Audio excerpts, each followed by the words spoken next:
तुम्हाला काय वाटतंय हे नवीन पूल चालू झाला याच्याबद्दल काय प्रतिक्रिया देऊ शकता? अति सुंदर झालेला आहे गोरगरिबासाठी आणि वेळ कोणताही आम्हाला कोण्या अर्ध्या रात्री जाऊ शकतो याच्यासाठी धन्यवाद एक पुलाबद्दल.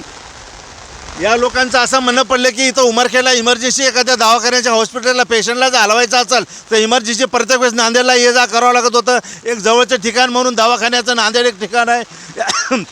नांदेड या ठिकाणीच उमरखेडची बरीचशी पब्लिक, पुसद तालुका, यवतमाळ जिल्ह्यातले काही तालुके नांदेडला अत्याधुनिक सुविधा असल्यामुळे लोक जात होते. पण या पुलावर नेहमीसाठी दरवर्षीप्रमाणे मागच्या 8-10 वर्षापासून पाणी सतत असल्यामुळे कधी कधी पेशंटची जाणाऱ्या येणाऱ्या लोकांची हेळसाळ व्हायची. पण हे पूल झाल्यामुळे खरोखरच सुटकेचा श्वास या जेवढे काही हे आहेत पेशंट लोक यांनी सोडलेला आहे, दवाखान्याच्या हॉस्पिटलवाल्यांनी सोडलेला आहे, डॉक्टर लोकांना एक चांगली मदत झालेली आहे. आपण जाणून घेतलेली आहे या ठिकाणी की पूल झाल्यामुळे कितीच लोकांचा फायदा झालेला आहे. आणि खरोखरच हातगाव ला जोडणारा हा जो पूल आहे या पुलामुळे शेतकऱ्याची तर झालीच, सर्वसामान्य लोकांची हे झालेले आजूबाजूच्या की या लोकांचं म्हणणं पडलं की आम्हाला 20-25 खेडे या पुलावर आम्ही निर्भर होतो. आमच्या दुधाची जी सोय होती ते सुद्धा इथं भागल्या गेलेली आहे. एक मिनिट आपण जाणून घेऊयात यांच्याकडून काय प्रतिक्रिया. हे नवीन पूल झाल्यामुळे तुम्हाला काय वाटते, थोडीशी आपली प्रतिक्रिया देता येईल का? नवीन पूल झाल्यामुळे पुलावरती पाणी येत नाही, वाहतूक सुरळीत राहते. वाहतूक सुरळीत आहे. तुम्ही कुठे चाललेत आता? आम्ही आता हदगावला चाललो. हातगावला चाललेत.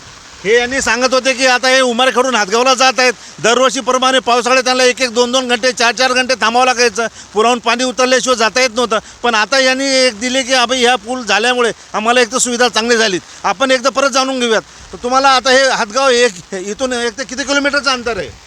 उमरखेडवरून 15 किलोमीटरचं आहे. उमरखेडून 15 किलोमीटरचं आहे. पूर्वी थांबावं लागत होतं, आता 10 मिनिटात आम्ही आता 10 मिनिटात तुम्ही जाऊ शकता. निश्चितच झालेल्या या पुलांच्या एक तर यांच्या प्रतिक्रिया आपण जाणून घेतल्यात. अशा अनेक 1-2 लोकांच्या आपल्या प्रतिक्रिया जाणून घेऊ.